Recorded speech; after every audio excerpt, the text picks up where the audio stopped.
사랑하는 새날 친구들 반갑습니다. 목요일 말씀을 함께 나눌 신현민 전도사입니다. 성경에는 시간을 의미하는 두 개의 단어가 있습니다. 해가 뜨고 지는 것처럼 결정돼서 반복되는 그런 시간을 의미하는 크로노스, 하나님의 계획과 뜻이 이루어지는 때를 의미하는 카이로스. 우리 삶의 모든 순간은 하나님의 뜻과 계획이 담겨있는 카이로스입니다. 하나님의 뜻과 하나님의 때, 우리는 어떻게 준비해야 할까요? 오늘 살펴볼 주제는 때를 기다리는 믿음입니다. 함께 본문 말씀 읽어보겠습니다. 오늘의 말씀은 사무엘상 26장 1절에서 12절입니다. 10사람들이 기브아에 있는 사울에게 와서 말했습니다. 다윗이 여시몬 맞은편에 있는 하길라 산에 숨어 있는 것이 분명합니다. 사울은 곧 이스라엘에서 뽑은 3,000명의 군사들을 거느리고 다윗을 찾기 위해 십광야로 내려갔습니다. 사울은 하길라 산길 옆에 여시몬을 마주보고 진을 쳤습니다. 다윗은 광야에 있다가 사울이 그곳까지 따라왔다는 사실을 알게 됐습니다. 다윗은 정찰병을 보내 사울이 정말 왔는지 알아보았습니다. 그러고 나서 다윗은 사울이 진을 친 곳으로 갔습니다. 다윗은 사울과 넬의 아들 군대사령관 아브넬이 누워 자고 있는 것을 보았습니다. 사울은 진영 안에 누워 있고 사람들이 그를 에워싸고 있었습니다. 그때 다윗은 햇사람 아히멜렉과 스루야의 아들이며 요압의 동생인 아비새에게 물었습니다. 누가 나와 함께 사울이 있는 저 진영으로 가겠느냐? 그러자 아비새가 제가 함께 가겠습니다 하고 나섰습니다. 그리하여 다윗과 아비새는 어두운 밤을 틈타 적진으로 들어갔습니다. 사울은 머리맡에 창을 땅에 꽂아둔 채 진영 안에서 누워 자고 있었고 아브넬과 군사들이 그를 둘러 누워 있었습니다. 아비새가 다윗에게 말했습니다. 오늘 하나님께서 원수를 장군의 손에 넘겨주실 것입니다. 그를 제 창으로 단번에 땅에 꽂게 해주십시오. 두 번 칠 필요도 없습니다. 그러자 다윗이 아비새에게 말했습니다. 그를 죽이면 안 된다. 여호와께서 기름 부으신 사람에게 손을 대면 그 죄가 어떠한 줄 아느냐? 다윗이 다시 말했습니다. 여호와께서 살아계심을 두고 맹세하는데 여호와께서 친히 그를 치실 것이다. 아니면 자기 때가 돼서 죽게 되거나 전쟁에 나가 죽게 될 것이다. 그러나 여호와께서는 내 손으로 여호와께서 기름 부으신 사람을 치는 것을 금하셨다. 그러니 그 머리맡에 있는 창과 물통만 갖고 가자. 그리하여 다윗은 사울의 머리맡에 있는 창과 물통을 갖고 자리를 떴습니다. 아무도 본 사람이 없고 알지 못했고 깨어난 사람도 없었습니다. 여호와께서 그들을 잠들게 하셨기 때문에 그들은 모두 깊은 잠에 빠지게 됐던 것입니다. 다윗을 쫓는 사울의 추격이 끝이 보이지 않습니다. 2절 말씀 함께 읽겠습니다. 사울은 곧 이스라엘에서 뽑은 3,000명의 군사들을 거느리고 다윗을 찾기 위해 십광야로 내려갔습니다. 아멘.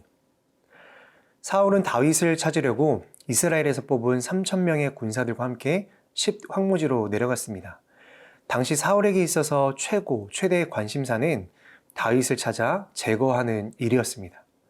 우리는 여기서 사울이 얼마나 한심한 인생을 살았는지 알 수 있습니다. 그는 한 나라의 왕이었어요. 할 일이 참 많은 사람이었습니다. 그럼에도 불구하고 그는 오로지 자신의 적이라고 생각되는 다윗을 제거하기 위해 온 힘을 쏟아붓고 있는 것입니다. 성경을 보면 사울이 다윗을 죽이는 일에 얼마나 진심이었는지를 잘 알 수 있습니다. 그는 자신의 소중한 인생을 헛되고 무익한 일에 마구마구 쏟아붓고 말았습니다. 사울은 지금이 다윗을 제거할 수 있는 절호의 기회라고 생각했을지도 모르겠어요. 그러나 하나님은 이미 사울을 왕으로 세우신 것을 후회하셨고 그 자리를 다윗에게 주시기로 작정하셨습니다.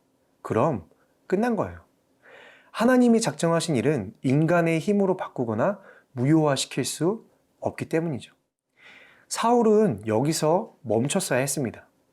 그럼에도 불구하고 그는 하나님의 뜻을 찾지 않고 자신의 왕자를 지키기 위해 다윗을 제거하는 일에 온 힘을 기울였습니다. 결과는 결국 실패했죠. 하나님이 다윗을 보호해 주셨기 때문입니다. 만일 그가 하나님의 뜻을 찾아 거기에 순종했다면 비록 왕좌는 지키지 못했을지라도 더 이상 범죄하지는 않았을 거예요. 하지만 결국 역사에 실패한 왕으로 기록되고 말았습니다. 사랑하는 새나 여러분, 우리는 사울을 통해 깨닫게 됩니다. 사람이 인생을 낭비하지 않으려면 먼저는 하나님의 뜻을 찾고 다음으로는 그것을 힘써 따라야 한다는 사실입니다. 이 두 가지가 있어야 실패하지 않고 후회 없는 삶을 살게 됩니다. 누가 참으로 지혜 있는 사람인가? 하나님의 뜻을 알고 그 뜻대로 순종하는 사람입니다. 그래야 헛되지 않은 삶, 낭비하지 않는 인생이 될 수 있습니다. 하나님의 뜻을 아는 데에 힘을 다하십시오. 그리고 그 뜻대로 살아가기 위해 힘을 다하는 여러분이 되십시오.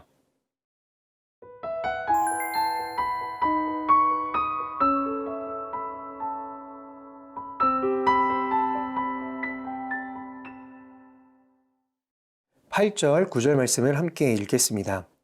아비새가 다윗에게 말했습니다. 오늘 하나님께서 원수를 장군의 손에 넘겨주실 것입니다. 그를 제 창으로 단번에 땅에 꽂게 해주십시오. 두 번 칠 필요도 없습니다. 그러자 다윗이 아비새에게 말했습니다. 그를 죽이면 안 된다.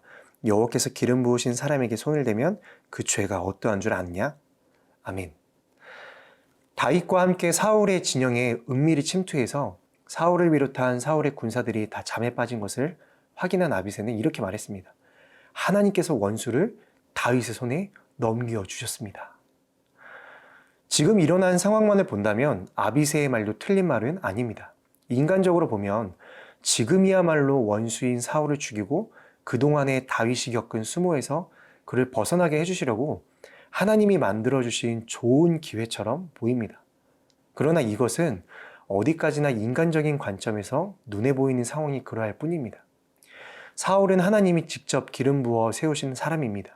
그러한 사울을 사람이 임의로 처단한다는 것은 결코 하나님의 뜻도 하나님의 방법도 될 수 없습니다. 다윗은 이것을 잘 알고 있었습니다. 그래서 그는 사울을 죽이자는 아비새를 만류한 것입니다. 만약 다윗의 영적 안목이 아비새와 비슷했다면 그들은 결국 하나님의 법을 깨뜨리는 잘못을 저지르고 말았을 겁니다. 여기에 다윗이 깨달은 영적 원리가 있습니다. 하나님이 계획하신 뜻은 하나님이 기뻐하시는 방법대로 하나님이 정하신 때에 이루어져야만 하나님이 원하시는 결과를 가져온다는 것입니다. 우리는 우리가 원하는 결과를 얻기 위해 조급한 마음을 가진 나머지 하나님의 뜻은 생각하지만 하나님이 기뻐하시는 방법을 잊을 때가 종종 있습니다. 여러분, 하나님의 때를 기다리는 믿음 안에는 반드시 하나님이 기뻐하시는 방법이 포함되어 있습니다. 하나님이 기뻐하시지 않는 방법으로 하나님의 때를 내가 원하는 대로 앞당기는 게 아니에요. 하나님이 기뻐하시는 방법으로 그 뜻이 이루어지기를 바라며 그 때를 기다리는 것이 진정으로 하나님의 뜻을 믿는 믿음의 모습입니다. 만약 다윗이 지금 이 자리에서 사울을 해쳤었다면 그가 왕이 될 수는 있었겠지만 쿠데타로 왕위에 오른 사람으로 분명 낙인 찍혔을 것입니다. 그랬다고 한다면 하나님께서 다윗을 통해 세우고자 했던 나라는 결코 이루어질 수 없었겠죠.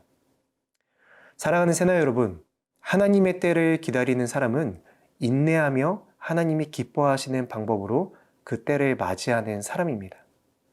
오늘도 하나님의 뜻을 구하며 인내하십시오. 그리고 하나님이 기뻐하실 방법대로 그 뜻을 이루는 여러분의 삶이 되십시오. 살아계신 하나님, 하나님의 뜻이 제 삶 속에 이루어지게 해주세요. 하나님이 기뻐하시는 방법으로 오늘도 하나님의 때를 기다릴 줄 아는 믿음을 갖게 해주세요. 예수님의 이름으로 기도드립니다. 아멘.